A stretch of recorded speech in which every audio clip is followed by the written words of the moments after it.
Olá, telespectadores e internautas da TVI. Está começando agora mais um programa Sacadas, esse programa voltado a você, profissional do direito. Hoje nós temos uma entrevista muito oportuna para o momento que estamos vivendo, um momento eleitoral aqui na cidade de Itapetininga, eleitoral e político. Por que esse momento é muito importante? Porque nas eleições de 2016, houve uma impugnação a algumas candidaturas, inclusive do Executivo, né?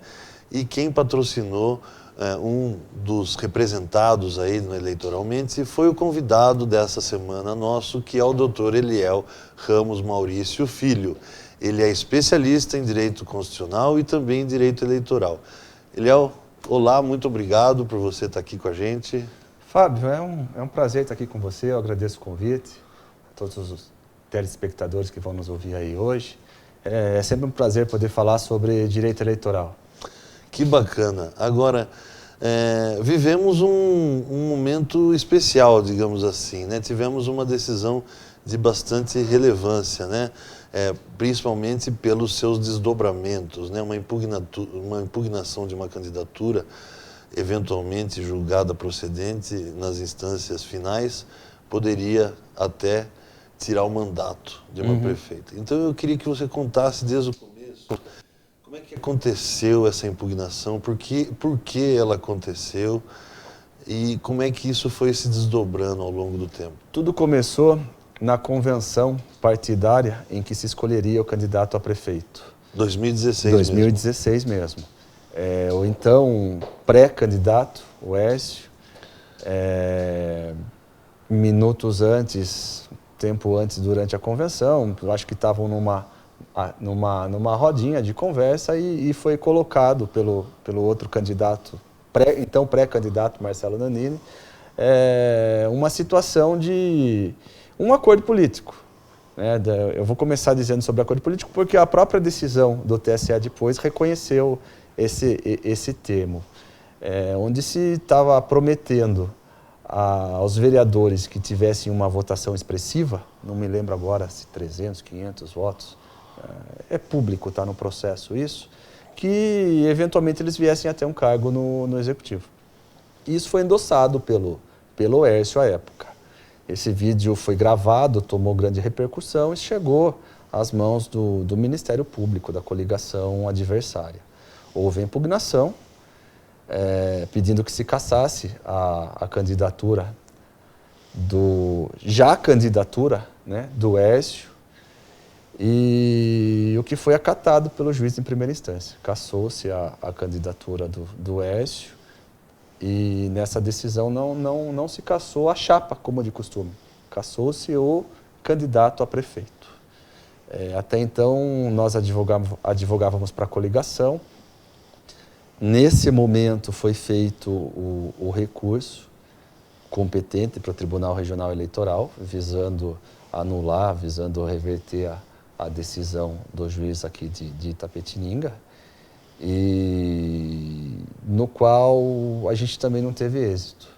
Quanto tempo depois esse recurso? Porque no direito eleitoral os prazos são um pouco mais curtos, né?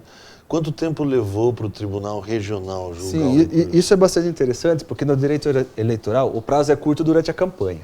Né? Durante a campanha a gente tem prazos de horas aí na propaganda eleitoral, temos prazos de 3 dias para se fazer um recurso, para contrarrazoar um recurso, é tudo muito célere. Mas depois da eleição, a Justiça Eleitoral volta para uma zona de conforto, como as demais justiças. Os recursos demoram para ser julgados, o trâmite volta a ser muito lento. Então, somente hoje a gente está em 2019, quase que 3 anos depois, né? Agora, mas cronologicamente, é que você já disse que houve a manutenção da sentença em segunda instância. Mas no meio disso, houve a decisão de lançar outra.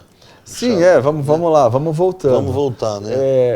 Eu disse isso porque não foi no primeiro momento que foi feita a substituição da chapa. Insistiu-se naquela primeira chapa, no primeiro momento, e num determinado momento, peraí, vamos substituir. Não foi uma medida inevitável do ponto de vista recursal mesmo, da demora do recurso? Porque assim, você tem um candidato impugnado, aí você tem, lógico, direito de recurso, duplo grau de jurisdição, todo mundo tem. Mas ao ser julgado já aqui, na primeira instância, já ser impugnado o Hércio, já não pode se dizer que ele era carta fora do baralho, porque uma eventual vitória no TRE demoraria muito tempo? Exatamente, foi isso que levou à substituição da chapa dentro do prazo legal, que na época era de até 20 dias antes da eleição. Com isso nasceu-se uma nova chapa. Aí, então, e você participou dessa decisão? Até aí eu participava de toda essa decisão, pois advogava para a coligação, que envolvia Aécio, que envolvia Nanini enquanto candidato a vereador, e Simone e a Simone Marchetto. E do ponto de vista não só eleitoral, mas jurídico, era o melhor, era o único caminho a ser feito, ou estou errado? No momento, é uma mistura de decisão jurídica com decisão política. Juridicamente, acredita-se que o candidato Aécio teria condições de superar o registro e participar da eleição e depois, caso vencesse, fosse confirmado o resultado? Juridicamente, eu nunca duvidei disso.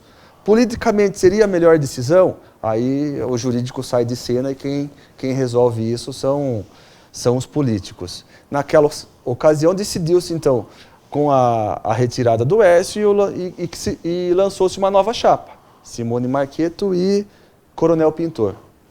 Então, a gente deixou de lado a chapa Aécio e seguiu-se com uma nova chapa. E aí, naquele momento, a Simone, então, passou também a ser ré num processo, porque se só o Aécio foi cassado, ela como vice ainda não tinha nenhum revés do ponto de vista jurídico. Nesse momento a gente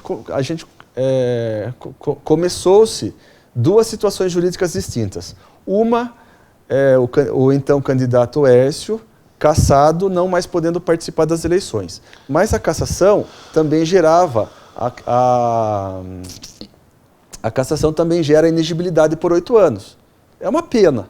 E foi isso que motivou você a recorrer? A recorrer. Porque ele tinha desistido da disputa. Já não mais participaria das eleições. Mas essa pena, essa sanção de inegibilidade, a gente não acreditava que persistisse. Então optamos por recorrer.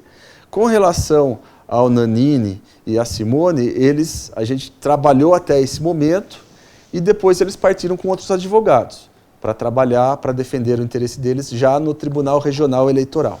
Nós seguimos trabalhando para o Hércio Geriboni. Agora, uma questão muito importante que várias pessoas, inclusive, quando a gente debate esse cenário que ficou aí, as pessoas sempre ficam em dúvida. O Hércio poderia ter insistido na candidatura? A pergunta, sendo mais técnico, seria a seguinte: esse recurso eleitoral, ele tem apenas efeito devolutivo ou ele tem também efeito suspensivo? Sim, para que o Hércio seguisse na eleição, seria necessário nesse momento, ou seja no Tribunal Regional Eleitoral, seja num segundo momento no Tribunal Superior Eleitoral, uma liminar para que ele seguisse na disputa. Essa liminar, ela vem. Tanto é que o vereador Marcelo Nanini, mesmo cassado, também seguiu, elegeu-se. Ele não desistiu, ele insistiu. Ele não desistiu, né? ele insistiu, conseguiu a liminar e exerceu o mandato. Foi bem votado, elegeu. Foi eleito, acabou tendo um efeito suspensivo, então, a decisão. Sim, exerceu o mandato. Eu não tenho dúvida, o resultado, aquilo que a gente acreditava quando fez o recurso para o Tribunal Regional Eleitoral e depois para o Tribunal Superior Eleitoral, foi confirmado agora. Não havia motivo para cassar o registro de candidatura de quem, no momento do fato, não era nem candidato. A gente estava dentro de uma reunião, de uma convenção. Vou sair um pouquinho da pauta jurídica para fazer uma pergunta pessoal para você. Você não acha que atrapalha demais essa demora no julgamento? Porque, olha, veja só, isso acabou interferindo nas estratégias, né? A estratégia foi: vamos tirar o Hércio de circulação porque podemos ter uma decisão não favorável, né? Então, por via das dúvidas, não trocar o certo pelo duvidoso.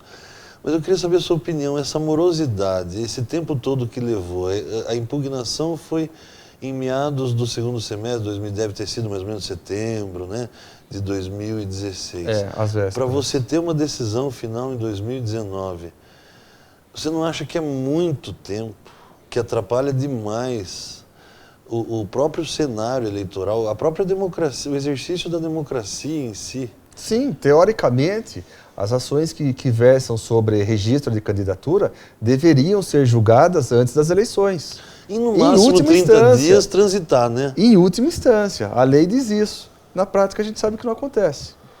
E gera daí uma certa instabilidade, né? Porque diante de todo esse cenário, eu me ponho no lugar do Hércio Giriboni, né?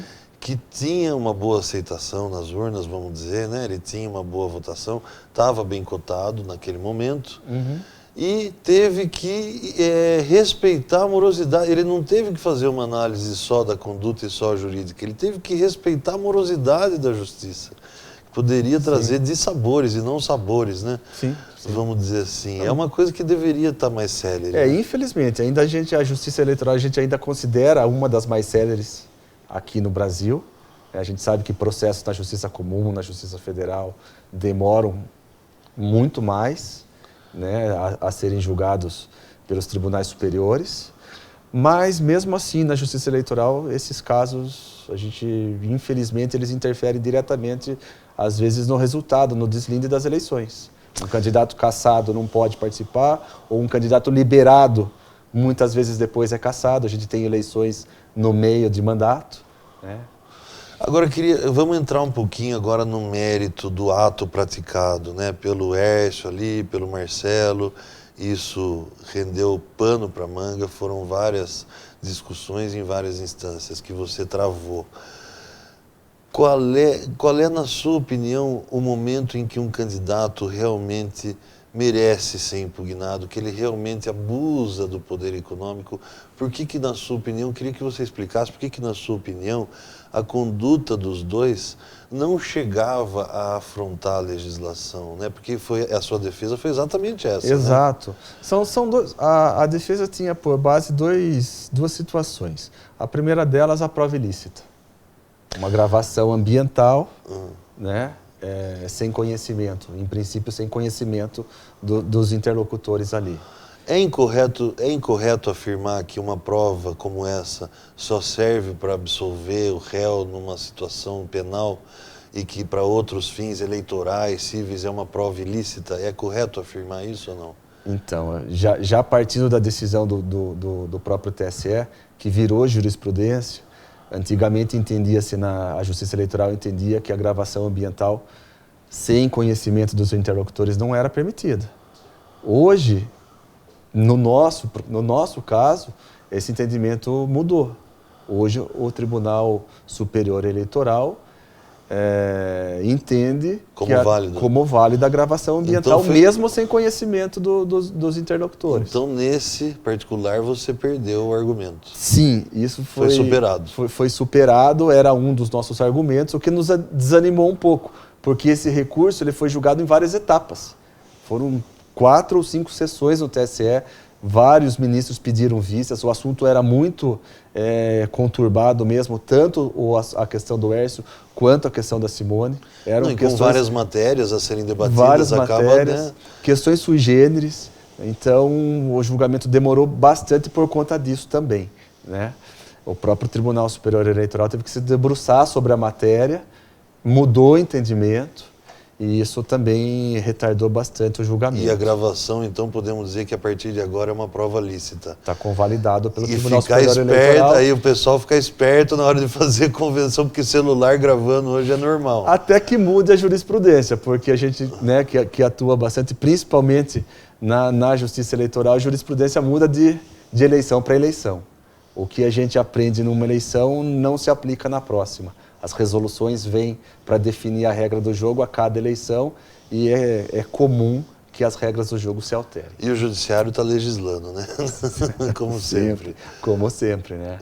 E a outra tese era de que o ocorrido ali, que foi encarado pelo juiz eleitoral de primeira instância e convalidado pelo Tribunal Regional Eleitoral em segunda instância como compra de votos e abuso de poder político, Nós nunca acreditamos nisso. Primeiro porque nenhum dos dois era candidato naquele momento.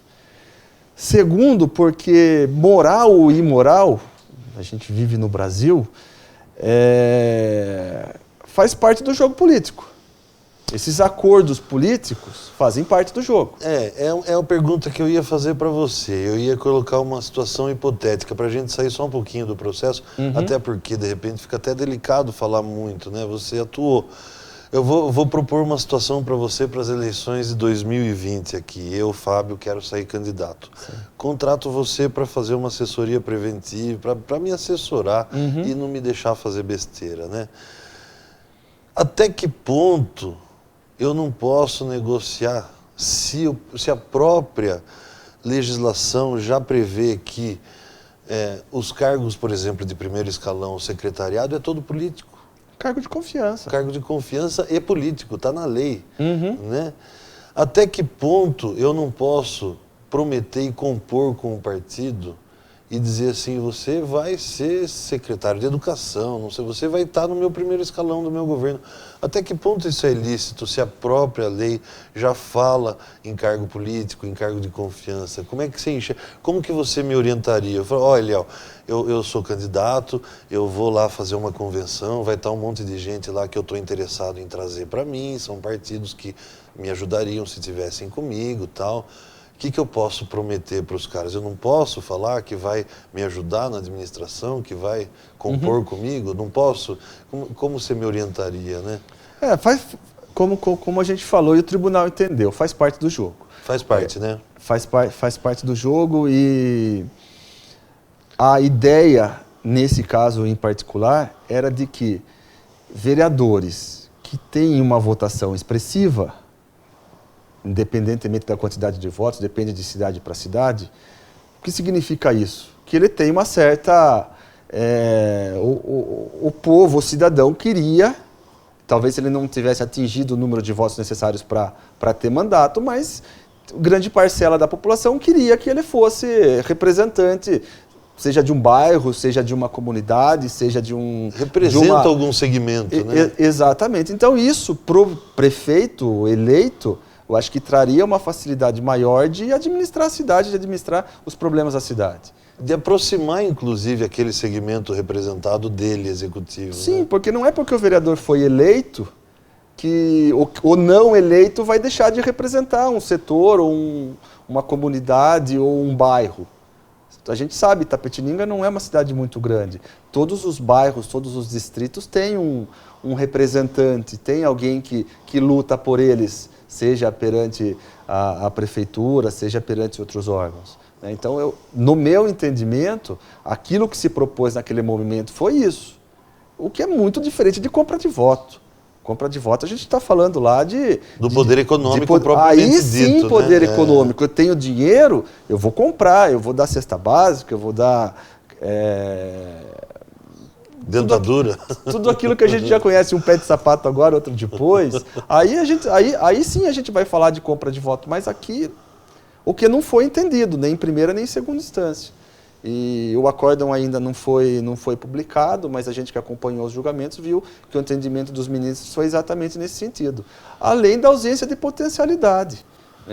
Foi um julgamento unânime, né? Foi unânime. E nos votos, é possível ver uma maturidade maior no conteúdo dos votos do que, por exemplo, no Tribunal Regional? Sim, exatamente. É a única razão pela qual a gente conseguiu reverter. A gente conseguiu convencer os ministros de que aquele ato não era compra de voto, da intenção daquele ato e da ausência de potencialidade.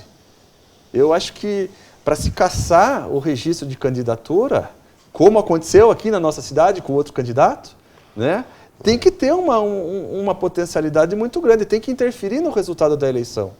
Então, é uma análise que deve ser feita em primeira, em segunda, em terceira instância, para então o Poder Judiciário interferir antes do resultado, né, interferir durante o pleito eleitoral. Quais os efeitos práticos dessa decisão a partir de agora? Um deles seria já não ter a inegibilidade, né? Os dois candidatos, o Aécio e o Marcelo, e a Simone também, porque acho que a decisão acaba abrangendo todos, né? Uhum. Eles estão todos com os direitos políticos em ordem agora, é Sim, isso? exatamente. Marcelo Nannini termina o mandato, né, sem pena de inegibilidade nenhuma, confirmada o registro de candidatura dele, confirmada a cassação não, a reversão da decisão que o penalizou, não é pena, mas a gente fala a pena que o penalizou com a suspensão de direitos políticos. Para o Aécio, que infelizmente deixou de ser, eu digo infelizmente não por questão política, por questão jurídica mesmo, né? O advogado sempre acredita naquilo que está fazendo, né? no que está buscando, no resultado que está buscando, né? Então deixou de ser candidato por conta dessa decisão de primeira, também confirmada em segunda, mas no primeiro momento de primeira instância, e também penalizado com a suspensão. Então o Aécio segue sem penalidade alguma. O nosso horário está quase acabando, Eliel. Uma última pergunta que eu queria fazer. Essa realmente eu sou muito curioso pela resposta. O Aécio não teria algum tipo de direito aí pelos prejuízos sofridos, que não foram poucos, ele não teria direito, de repente, a uma indenização, a uma reparação de danos? E se a resposta for sim, em face de quem? Esse assunto é bastante enigmático, vamos dizer assim, porque a legislação não prevê. Gostei da palavra, viu? Gostei da palavra. Você como operador de direito também sabe que a legislação não prevê, né? A gente sabe que isso abala. Existe um abalo moral, existe psicológico de toda a ordem. Da imagem. Mas é uma expectativa de direito. Da não eleição, da imagem, da moral, do psicológico. Sim, mas é uma expectativa de direito, né? Vencer uma eleição é uma expectativa de direito. Participar de uma eleição, a regra do jogo está ali. Infelizmente, é possível a impugnação do registro, ela pode ser acatada, ela pode não ser acatada. Então, eu vejo que existe, sim, uma série de danos, mas que não podem ser reparáveis. A gente não tem legislação que ampare esse tipo de pedido. Seria, se eventualmente houvesse uma ação judicial dele nesse sentido, seria difícil de julgar, né? Naufragaria, não tenho dúvida. Você arrisca dizer que não teria direito à reparação? Eu não acredito de forma alguma. Então tá bom. Não temos precedentes nesse sentido. Não tem precedente nesse sentido? Eu imaginava que até pudesse ter, de repente. Não tem. A interferência do Estado, em casos semelhantes, mesmo na justiça comum, eu não tenho conhecimento de reparação por dano moral por conta de interferência do Estado, infelizmente. Incrível, por isso que é bom a gente conversar com um especialista. Doutor Eliel, muito obrigado pela sua presença. Infelizmente o nosso tempo acabou, aqui passa rápido, por isso que eu sempre convido meus convidados para que estejam de volta aqui. Quero muito que você volte à nossa casa aqui para mais uma entrevista, mais um programa que é engrandecedor, principalmente se tratando de direito eleitoral, que é um assunto tão específico, né? Para nós é sempre um aprendizado ter alguém aqui ensinando e explicando. E acho que os telespectadores, assim como eu, ficaram muito satisfeitos. Meu muito obrigado. Eu que agradeço o convite, é um prazer estar aqui contigo. Será um prazer estar aqui numa próxima oportunidade. Eu sou um amante do direito eleitoral, é uma matéria que a gente não tem na faculdade, mas que a gente estuda com afinco lá no escritório e gosta muito de trabalhar com ela. É isso aí. E você, telespectador, internauta da TVI, muito obrigado pela sua companhia. Nós estamos em vários meios de comunicação, Facebook, YouTube, inclusive app. Você pode baixar o seu aplicativo, acompanhar os programas da TVI que são sensacionais. Principalmente o programa Sacadas, que é voltado para você, operador do direito. Obrigado pela companhia e até a próxima.